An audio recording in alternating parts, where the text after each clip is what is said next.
Hi hello வணக்கம். நான் உங்கள் பொள்ளாச்சி பண்ணையார் ரியல் எஸ்டேட்லேருந்து பேசுகிறேங்க. நம்ம சேனல் நீங்கள் ஃபஸ்ட் டைம் பார்க்குறீங்கன்னா சப்ஸ்கிரைப் பண்ண மறந்துடாதீங்க. கூடவே பெல் ஐக்கான் இருக்கும், அதையும் தட்டி விட்டுக்குங்க.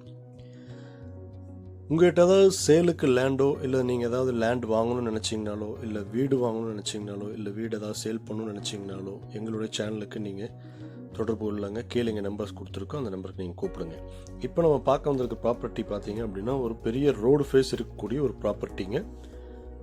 ஒரு நல்ல பெரிய ரோடு ஃபேஸுங்க. அந்த ரோட்லேருந்து ஃபுல்லாக உங்களுக்கு ஃபென்ஸ் பண்ணி முன்னாடி காம்பவுண்ட் வச்சு கேட் வச்சு கொடுத்துருக்காங்க. ஒரு நல்ல ஒரு சூப்பரான ப்ராப்பர்ட்டிங்க.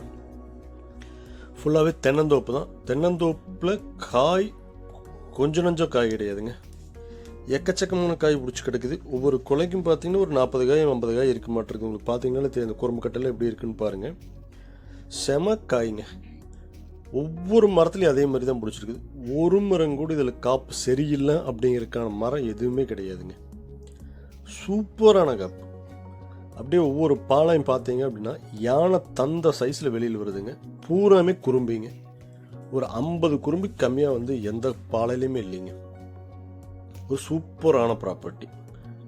ஃபுல் வாட்டர் சோர்ஸ் இருக்குதுங்க. தண்ணி பற்றி நீங்கள் கவலைப்படவே வேண்டியதில்லை. காட்டுக்கு பக்கத்துலேயே பார்த்தீங்கன்னா உங்களுக்கு பெரிய வாய்க்காலும் போகுது. அதனால் உங்களுக்கு வாட்டர் சோர்ஸை பற்றி நீங்கள் கவலைப்படவே வேண்டியது இல்லைங்க. ஒரே மாதிரி அணியெல்லாம் பார்த்தீங்கன்னா கிழவோட்டிலேருந்து மேவோட்டு வரைக்கும் அப்படியே ஒரே மாதிரி அணியாக இருக்கும். நீங்கள் எந்த சைடில் திரும்பி பார்த்தீங்கன்னா உங்களுக்கு தென்னை மரம் உங்களுக்கு அப்படியே ஒரே அணியாக இருக்கும். நல்லா மெயின்டைன் பண்ணி வச்சுருக்காங்க. நல்லா குப்பை, அந்த ஆட்டு எரு மாட்டு எரு இதெல்லாம் போட்டு நல்ல மெயின்டெனன்ஸுங்க. இல்லாட்டியில் இந்தளவுக்கு காய்க்காது. நான் பார்த்த அளவுலேயே இந்த ஒரு தோப்பு பயங்கரமான ஈல்டு கொடுக்கக்கூடிய ஒரு தோப்புங்க. நிறைய லேண்டுக்கு போகிறோம் பார்க்குறோம், பட் இந்த லேண்டெல்லாம் செம காப்பு. அப்போ எந்த அளவுக்கு பராமரிக்கணும் அப்படின்னு நினச்சி பார்த்துங்க. செமையாக பராமரிச்சிருக்காங்க. இதனோட ஏரியா பார்த்தீங்க அப்படின்னா மொத்தம் 6 ஏக்கருங்க. ஃபுல்லாகவே கோகனட் தான். ஆல்மோஸ்ட் ஒரு 400 ட்ரீ பக்கம் வரும். நல்ல காப்புங்க.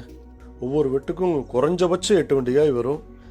இதில் நல்ல வருமானம் இருக்குது. இளநிக்கு வெட்டிகிட்டு இருக்காங்க. மாதத்துக்கு ஒரு வெட்டு வெட்டுறாங்க. மினிமம் 30 ரூபாயிலேருந்து 38 ரூபா வரைக்கும் போயிட்டுருக்குங்கிறாங்க ஒரு இளநி. ஸோ நல்ல ரெவென்யூங்க. மாதம் இப்படி பார்த்தாலும் குறைஞ்சபட்சம் ஒரு 1.5 லட்ச ரூபா, அதிகபட்சம் நீங்கள் 2 லட்சம் 3 லட்சம் வரைக்கும் போகும். குறைஞ்சபட்சம் ஒரு மாதத்துக்கு 1.5 லட்ச ரூபா வருமானம் இந்த தோப்புலேருந்து நீங்கள் எடுக்கலாங்க. ஜலமூலையில் கிணறுங்க. வாஸ்துக்கு ஒரு சூப்பரான லேண்டு. எல்லா ஃபெசிலிட்டியும் இருக்குது. ஒரு தனி கிணறு, ஒரு தனி சர்வீஸு, ப்ளஸ் 2 போர்வெல் இருக்குங்க. ஆனமலை ஏரியாவில் இருக்குது. இந்த லேண்டுக்கு லேண்ட் ஓனர் கேட்கக்கூடிய ரேட் பார்த்தீங்கன்னா 90 லட்சம் ரூபா சொல்கிறாருங்க ஏக்கரா. கொஞ்சம் பேசி அனுசரித்து பண்ணி கொடுக்க முடியும். தண்ணி தீராத நீங்கள் இந்த லேண்டுக்கு பற்றி ஏதாவது மேலும் டீட்டெயில் வேணுன்னா கீழே தெரிய நம்பருக்கு கான்டாக்ட் பண்ணுங்கள். தேங்க்யூ ஃபார் வாட்சிங்.